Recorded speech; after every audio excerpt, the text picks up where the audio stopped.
Welcome to my channel happy with Pinky. আমি পিঙ্কি আবার হাজির অন্য একটি ব্লগ নিয়ে। আশা করি তোমরা সবাই খুব খুব ভালো আছো। আমিও খুব ভালো আছি তোমাদের ভালোবাসা এবং আশীর্বাদ নিয়ে। তোমরা কিন্তু সব সময় আমার পাশে এইভাবেই থাকবে। দেখো এখন কটা বাজে, এখন বাজে দুপুর 12টা। আমার রান্না বান্না হয়ে গেছে, কিচেনও ক্লিন করা হয়ে গেছে। নিশ্চয়ই টাইটেল দেখে বুঝে নিয়েছো আজকে আমি কোন ব্লগ নিয়ে এসেছি। হ্যাঁ, ঠিকই ধরেছ, আজকে আমি তোমাদেরকে ফ্রিজ পরিষ্কার করা দেখাবো। কোনো সার্ফ, সাবান, ডিটারজেন্ট ছাড়া কিভাবে ফ্রিজকে পরিষ্কার রাখবে সেই পদ্ধতিটা দেখাবো। পুরোটা সঙ্গে থাকতে হবে কিন্তু, ঠিক আছে?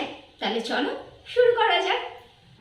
দেখো, এটা হচ্ছে আমার ফ্রিজ, স্যামসাংয়ের ফ্রিজ, কনভার্টেবল। এর আগে আমার কাছে স্যামসাংয়েরই একটা ফ্রিজ ছিল, ওটা ছোট ছিল। হাজব্যান্ডের কাছে খুব আবদার করেছিলাম একটা বড় ফ্রিজ কিনে দাও, তো ওই ফ্রিজটা এক্সচেঞ্জ করে এই ফ্রিজটা আমাকে এনে দিয়েছে। দেখো ফ্রিজের মধ্যে কত জিনিসপত্র পড়ে আছে, এগুলোকে সব আগে আমি বার করে নিই। এগুলো সব আগে আমি খুলে নিচ্ছি। আমার ফ্রিজটাকে পুরো সব খুলে ফেলানো যায়। এবার ফ্রিজের ম্যাটগুলোকে বার করে নিই। ভালো ওয়েট হয়ে গেছে, এগুলোকে সব কলপারে আগে রেখে আসি।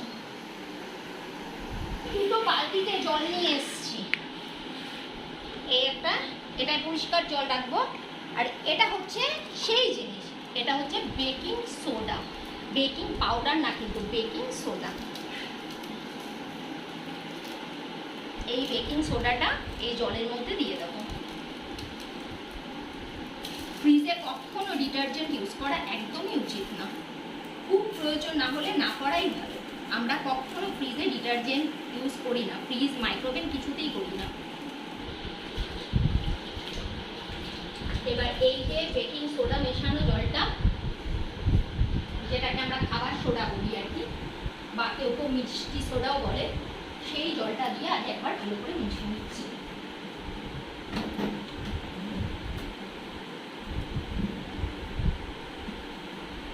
এই পদ্ধতিতে ফ্রিজ পরিষ্কার করে দেখো, ফ্রিজ খুব ভালো পরিষ্কার হয়।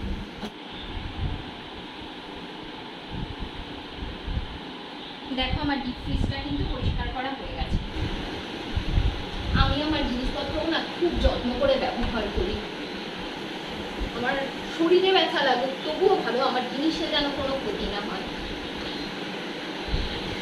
ভালো জল দিয়ে আরেকবার মুছি।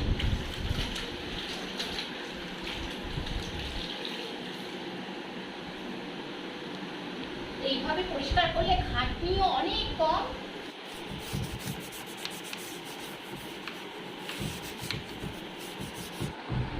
দেখো গার্ডারটা একদম পরিষ্কার হয়ে গেল।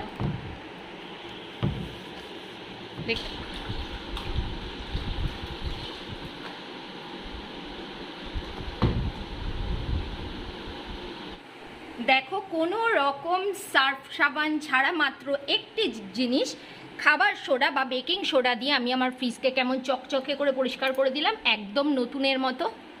এবার আমি যেটি করব সেটা হচ্ছে কলিং নেব আর এই ডোরটা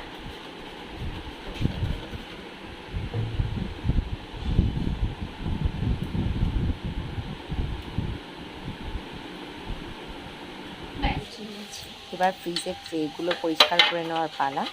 সার্ফ দিয়ে একটু হালকা করে নিয়ে আমি ধুয়ে নিচ্ছি।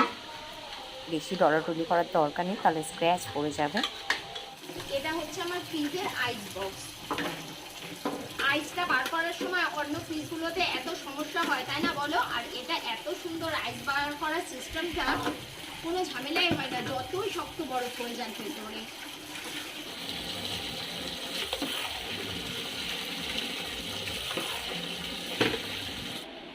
আগে একবার এসে আমি এগুলো রেখে গেছিলাম, কেননা এত ভারী হয়ে যাচ্ছে, আমি একবারে নিয়ে আসতে পারছিলাম না। এগুলো সব এখন জল ঝরবে, বিকেল বেলাতে ফ্রিজটাকে গোছাবো। ধরেই ভাবছিলাম জলের বোতলগুলো একটু পরিষ্কার করব।